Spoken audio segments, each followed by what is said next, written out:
नमो शाक्यमुनि बुद्धाय। भगवान बुद्ध और उनका धम्म। तृतीय खंड।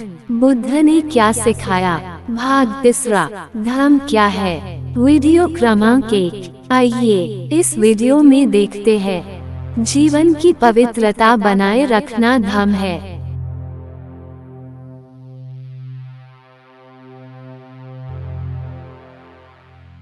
एक, 3 तरह की जीवन की पवित्रताएं हैं। शारीरिक पवित्रता किसे कहते हैं।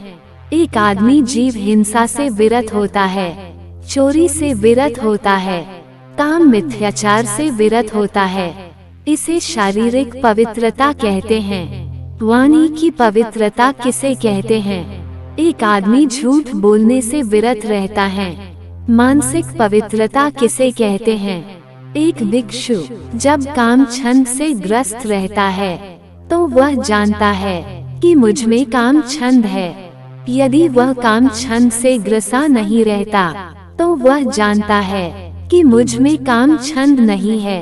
वह ये भी जानता है कि अनुत्पन्न काम छंद की किस तरह उत्पत्ति होती है।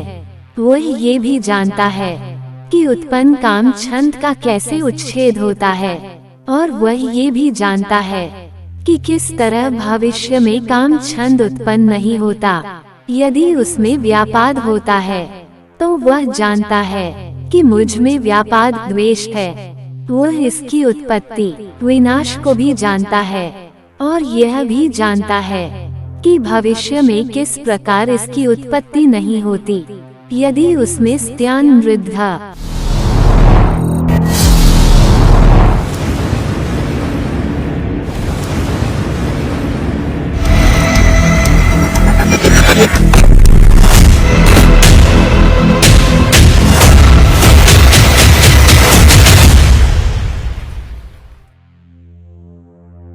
वह इसकी उत्पत्ति विनाश को भी जानता है, और यह भी जानता है कि भविष्य में किस प्रकार इसकी उत्पत्ति नहीं होती यदि उसमें स्त्यान वृद्धा यानी आलस्य तंद्रा की उत्पत्ति हुई रहती है।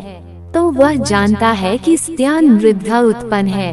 उद्धत्पन यदि उसमें कुछ विचिकित्सा उत्पन्न रहती है तो वह जानता है कि विचिकित्सा उत्पन्न है।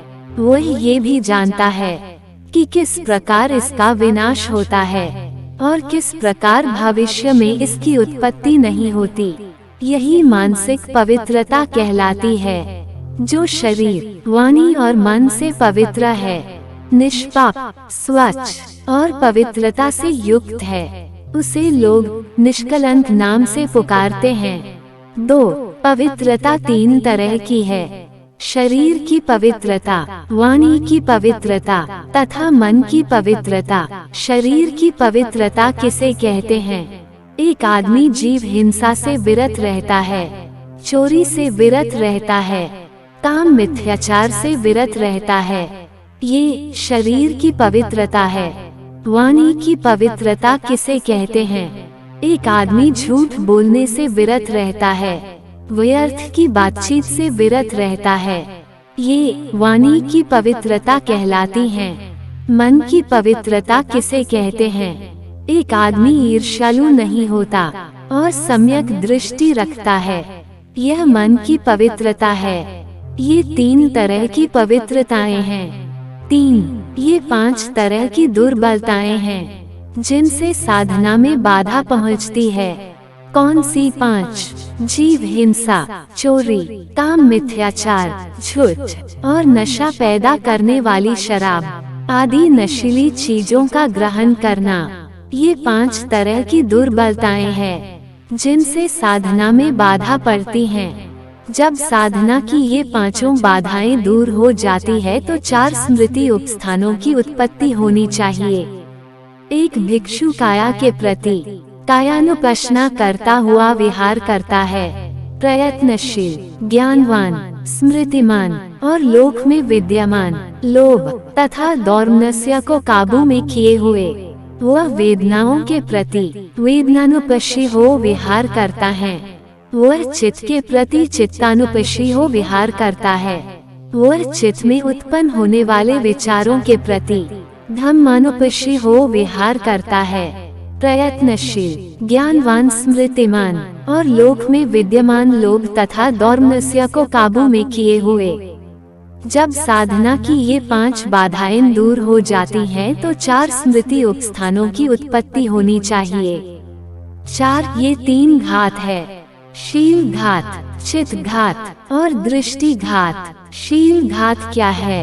एक आदमी प्राणी हिंसा करता है, चोरी करता है, काम भोग संबंधी मिथ्याचार करता है, झूठ बोलता है, चुगली खाता है, कठोर बोलता है तथा व्यर्थ बोलता है। ये शील घात कहलाता है। चित घात किसे कहते हैं? एक आदमी लोभी होता है, दौर्मस्य युक्त होता है, ये चित का घात है। दृष्टि घात क्या है?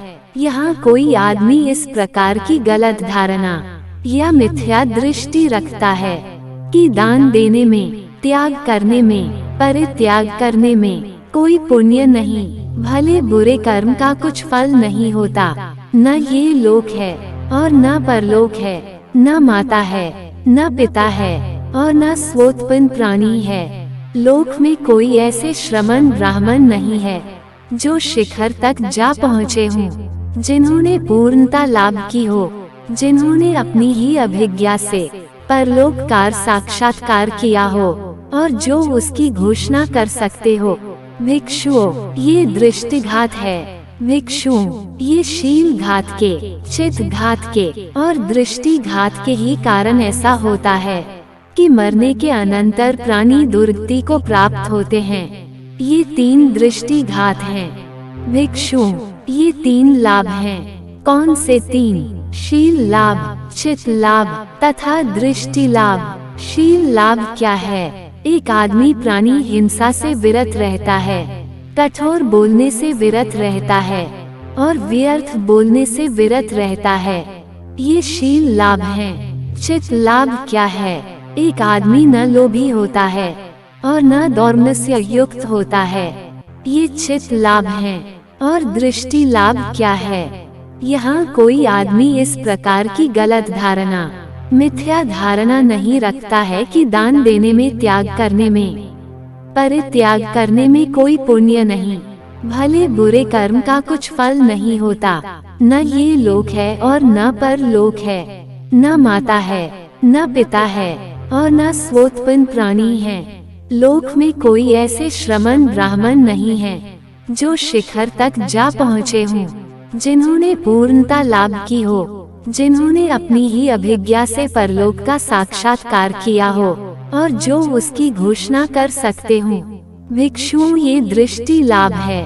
भिक्षुओं, इन्हीं 3 लाभों के कारण शरीर का नाश होने पर मरने के अनंतर प्राणी सुगति को प्राप्त होते हैं। भिक्षुओं, ये 3 लाभ है।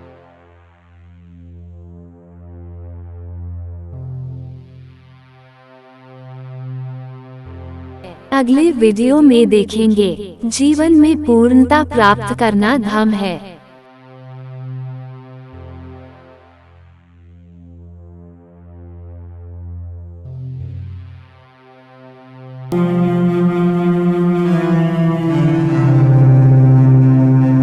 दोस्तों, उम्मीद है कि हमारा ये छोटा सा प्रयास आपको पसंद आएगा, तो कृपया हमारे इस वीडियो को लाइक करें और अपने दोस्तों को शेयर करें। और हाँ, चैनल को सब्सक्राइब करना ना भूलें।